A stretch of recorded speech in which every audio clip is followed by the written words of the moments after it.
Olá pessoal, vamos dar uma olhada hoje no assunto de desenho de equipamentos, certo?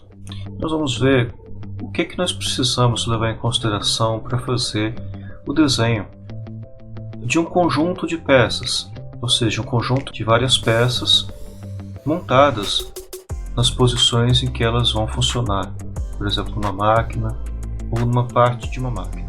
Nós vamos ver o que é o desenho de execução, o desenho de conjunto, o desenho de detalhes e a lista de materiais. O desenho para execução, o que é?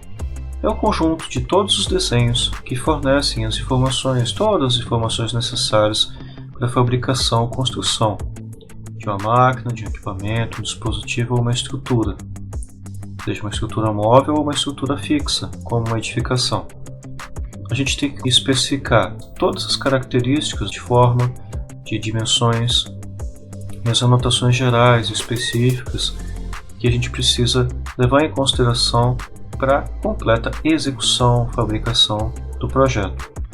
A descrição técnica fornecida pelo grupo de desenhos ou o conjunto de desenhos para execução tem que incluir o quê?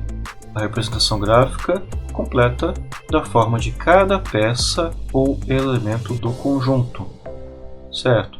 Ou seja, no desenho de detalhes, ou seja, o desenho de cada peça, a gente tem que então descrever a forma, que é o que nós estamos acostumados.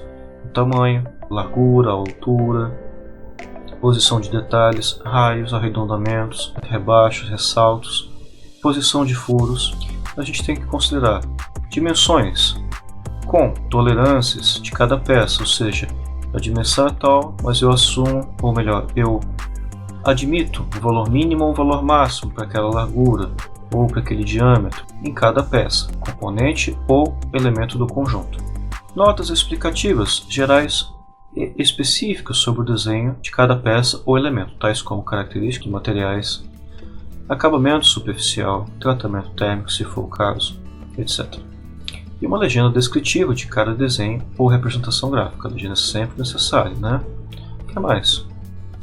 Uma descrição das relações de cada parte, peça ou elemento com as demais partes, peças, componentes ou elementos do conjunto. Então, no desenho de conjunto, eu preciso identificar cada peça de um conjunto em uma relação à lista de materiais.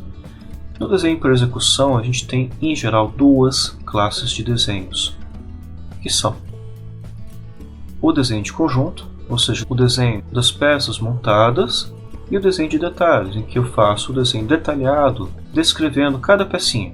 No desenho de conjunto, a definição dele é o seguinte, em que eu vou mostrar como que ele está sendo montado, como que aquela máquina agrupa, então, na montagem cada pecinha que a compõe, e a gente precisa se preocupar, primeiro, com a posição relativa de cada peça na montagem, com as cotagens se necessário, certo?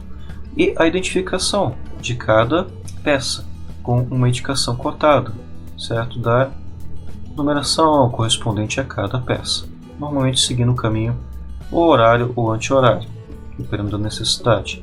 Aqui a gente tem um exemplo de um conjunto montado, representado em desenho de conjunto, em que a gente tem um corte parcial aplicado ao nosso conjunto, mostrando os detalhes de montagem internos, a identificação de algumas das peças desse conjunto e algumas cotas de posição em sistema inglês, em polegadas. A gente evita a representação de detalhes invisíveis, linhas ocultas. Detalhes internos de importância podem ser visualizados com a aplicação de cortes localizados. Por exemplo, nós vimos aqui, em perspectiva, foi aplicado um corte total na nossa máquina. Aqui, um corte parcial. Omissão de cortes, ou seja, a gente não vai também, assim como nós já estudamos, aplicar chura de corte em nervuras, pinos, rebites, parafusos, porcas, eixos, esferas de rolamento, dentes de engrenagem, braços de volante maciço, entre outros elementos especiais, que não devem ser apresentados em corte no sentido longitudinal, com achuras, né? Deve-se apresentar a relação de materiais ou lista de peças, num quadro que deve ser colocado na folha de conjunto ou numa folha separada, normalmente junto da folha de conjunto. O desenho de conjunto, tá? Nós consideramos sem cotar as nossas peças constituintes. Normalmente a gente vai indicar só cotas fundamentais para a indicação da montagem, como que deve estar posicionadas as peças na montagem. Então a gente não vai dimensionar, por exemplo, o diâmetro dessa bomba ou o diâmetro desse flange, a espessura dessa flange de conexão da saída de bomba. Deixa isso por exemplo de detalhe, por exemplo da peça isolada. Na peça dentro da montagem no conjunto, a gente não vai cotar esses detalhezinhos. Deixa para cotar somente o posicionamento dela, onde que ela fica, qual é a posição dela na montagem. A gente pode, por exemplo, no desenho de conjunto, considerar algumas informações que sejam importantes. Por exemplo, observações relativas à montagem, à fabricação. Então a gente pode, por exemplo, considerar: fez a montagem, então é preciso furar a peça em algum momento depois da montagem. Então a gente tem aqui algumas observações. Então a gente tem aqui, por exemplo, soldar uma chaveta depois da montagem. Observações sobre a quantidade de parafusos. A gente tem aqui uma meia vista, né? Então a gente tem simetria. Mesmo no desenho de conjunto a gente pode fazer isso. Entre outras informações. A gente precisa, como eu já comentei, identificar os elementos, as peças constituintes do conjunto montado através do que? De uma cota indicativa, uma linha estreita contínua unindo a peça que eu quero identificar com um círculo, onde internamente a gente precisa colocar um número que vai ser a identificação dessa peça no projeto. E aí esse número ele tem que coincidir, tem que ser o mesmo da numeração de identificação do projeto de cada peça em separado, desenho de detalhe de cada peça. Então a gente tem exemplos de projetos considerando desenho de conjunto. Nós temos um moedor de cana-de-açúcar aqui, com um desenho de montagem, em vistas, em perspectiva e legenda de peças, aqui acima da nossa legenda tradicional. Então a gente tem a numeração das peças, a nomenclatura, quantidade, material e outras informações, outras observações se necessário. A gente pode ter um desenho em perspectiva de um conjunto montado, no caso aqui um rack de TV, e a gente pode considerar a representação desse nosso desenho de conjunto mostrando o nosso conjunto em vista explodida. O que é a vista explodida? É quando a gente considera as peças na posição de montagem, mas a gente separa um pouco uma peça de outra, indicando a direção que tem que ser montada. A gente pode ter um desenho de conjunto, por exemplo, de um projeto de cobertura, de uma edificação.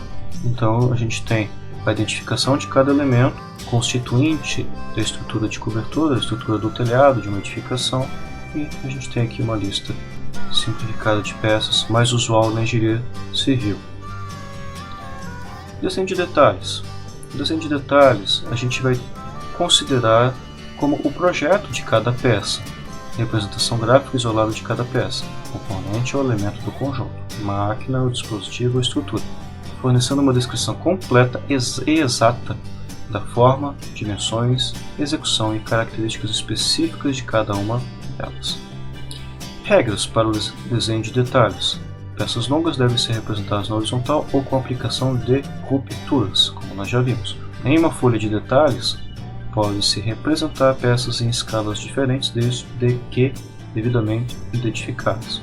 Outras regras para o desenho de detalhes são: por círculos com números indicativos de cada peça do conjunto devem ser colocados no canto superior esquerdo ou inferior direito, acima da legenda ou no carimbo da folha. Carimbo da folha é sinônimo de legenda. Então, a nossa identificação de cada peça, que nós já identificamos lá no desenho de conjunto, tem que coincidir com a numeração que a gente vai associar ao projeto exatamente detalhado, o desenho de detalhes de cada peça. Por exemplo, a peça 5, lá no desenho de conjunto, tem que ser identificado como peça 5 no desenho de detalhes, detalhando todos os elementos geométricos constituintes da forma, dimensões e detalhes da nossa peça. A gente evita a representação no desenho de detalhes de elementos normalizados que fazem parte do conjunto. O que são elementos normalizados?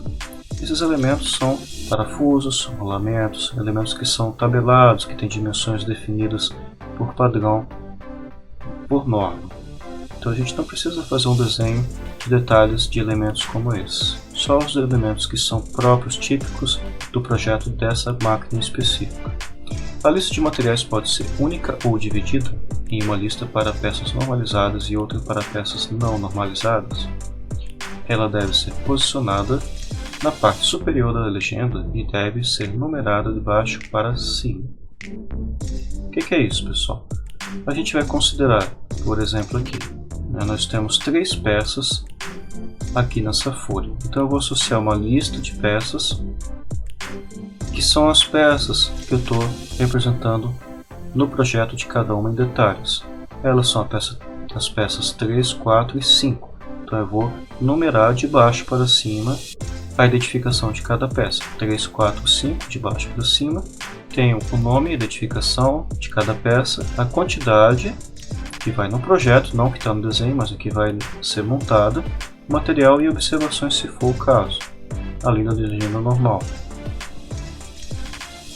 Essa lista de materiais, então, ela deve estar representada acima da legenda e deve ser numerada de baixo para cima, como eu comentei.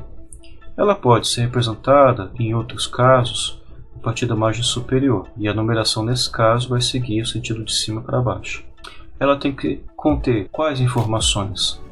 O número das peças recebidas no desenho de conjunto, a identificação delas, a denominação delas, a quantidade de peças, o material, dimensões em bruto, observações importantes sobre a peça ou componente. Então nós temos aqui alguns exemplos de legenda de peças, temos duas, né? Nós temos a numeração, a nomenclatura, a denominação, certo? Material, quantidade. Aqui a gente segue, né, com mais peças. Nós temos mais exemplos do nosso moedor de cana, a gente pode separar as nossas pecinhas.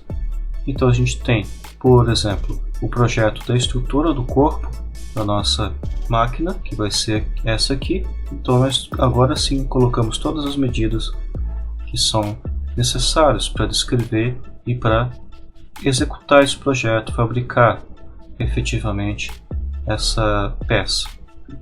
Nós temos a lista de material, mesmo que eu tenha uma peça só, certo? Na nossa folha a gente tem que identificar como uma lista de materiais agora. Temos que colocar um cabeçalho, um item, com numeração, denominação, quantidade, material e observações, certo? Temos aqui outra peça, a placa esquerda da estrutura central. Temos eixos de funcionamento que vão estar em cada etapa associado a engrenagens. As próprias engrenagens a gente tem com as identificações de cada uma e suas características.